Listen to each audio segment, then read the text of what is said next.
on demand.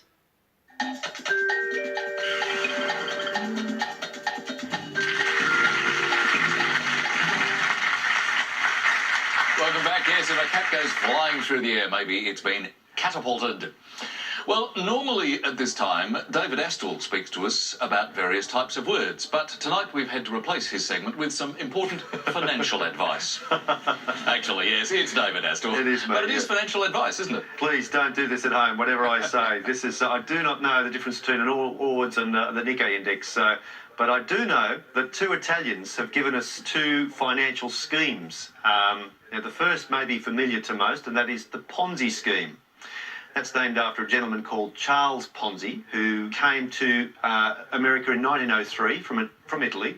And in 1909, he set up this bogus enterprise trying to attract investors. And what he would do was essentially, there was no money being generated from investments, but only from the money of future victims who were putting their money into the system. And Ponzi was essentially skimming money off the top and ensuring there was enough money going back out to attract more investors. Now, the other gentleman, an Italian man, who established a more reputable financial system, an investment system, is called Lorenzo de' Tonti. And in the 1600s, he came up with this capital investment plan where all investors put money in, and it would the money derived from that would be given to public works or to projects, and at the end of every year, an annuity was paid to all the investors. Now, the controversy with the tontine system, it's T-O-N-T-I-N-E, the tontine, is that as investors died, there was more money that returned.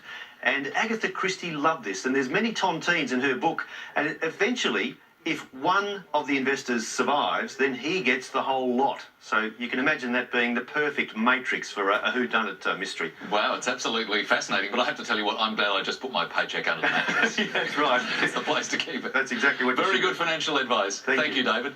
Let's have a look at our scores, and as I mentioned before the break, it is a level peg contest tonight. 20 points each for both Matthew and Bryce as we head into our third letters game of the night. And Bryce, what would you like this time? Lily, could I please grab a consonant? Thanks, Bryce. N. And I'll grab a vowel. I. One more vowel, please. A. Now a consonant. P. One more vowel. I. A consonant, please. S. Another consonant. H. One more consonant. R. And a vowel. And last letter, E. And here's the clock.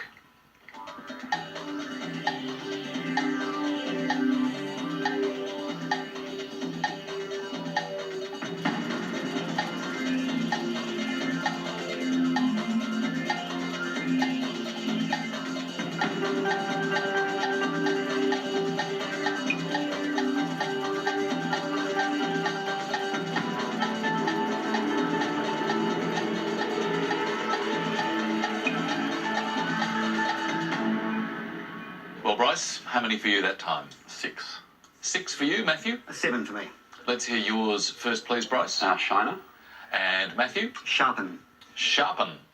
So 2 nice ones. Well, Bryce has got a black eye here, but maybe he's been poked in the eye with a sharp stick. That's exactly right. In fact, we had a bit of a boxing theme, I think it was last night, and so we had biffed, and suddenly we've got a shiner coming up.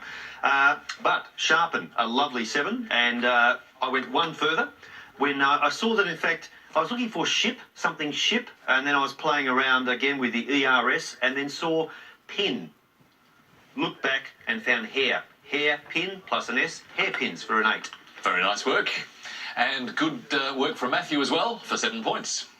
Well, from hairpins, let's continue on the twists and turns of this game and have some more letters. And Matthew, your choice this time. Lily, could I have a consonant, please? Thanks, Matthew. W. And another consonant, please? C. A vowel, please.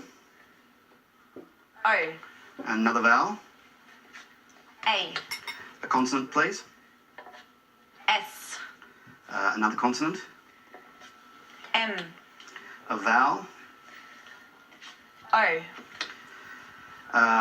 Another vowel, please. E. And a consonant, please. And last letter, S. Thanks, Lily. 30 seconds from now.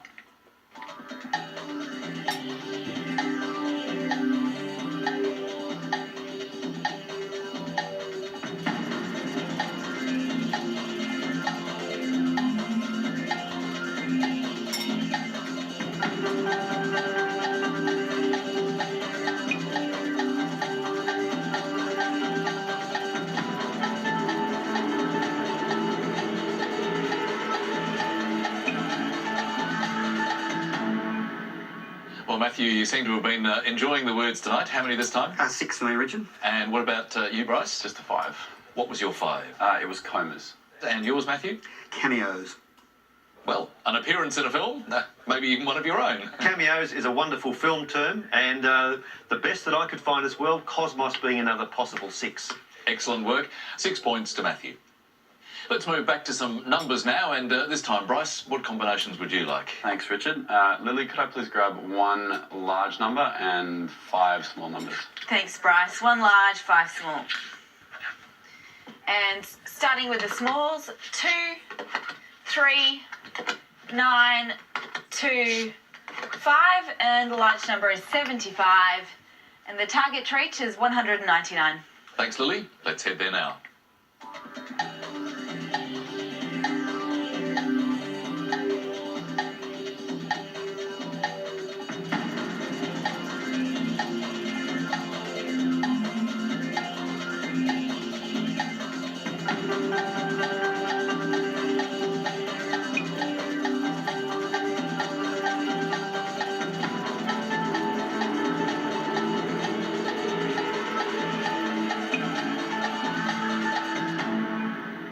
Well, Bryce, the pen went down a little while ago. How did you go? Yeah, I got to 199. You got to 199, and Matthew, I noticed you stopping a little early as well. You're on target? No, 202 for me, I'm afraid. 202. Oh, okay. Well, Bryce, well done. Take us through your method, please. I went 75 times 2 to give you 150. 75 by 2 is 150. Then I went 9 times 5 to give you 47. I added that on. Ooh. That's not what it equals, actually. No, sorry. Unfortunately, I think you've made a mistake there. Yeah, So, Matthew, maybe you could take us through your method, Sure. please. 75 times 3 equals 225. 75 by 3 is 225. And then if you multiply 9 by 2, you get 18. 9 by 2 is And 18. if you subtract that from 225, you get 207. 207 And subtract 5 from that, you get 202. minus 5, 202. So, only 3 off the target. Very nicely done indeed. Lily, did you get right to that target, 199? I did, and I was actually thinking along the same lines as Bryce.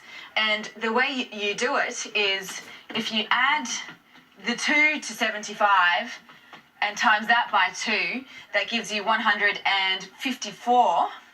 And then you add the 9 by 5, which is 45, and this gets you up to 199. Very nice indeed. Nice little bit of detective work, seeking out that figure that you're looking for. But it was good work from Matthew as well. 7 points there. Our score totals now. Bryce is on 20, Matthew is on 40 as we head into our next break. And your next word mix, knee slot. And the clue for this one is found in closets. See you very shortly.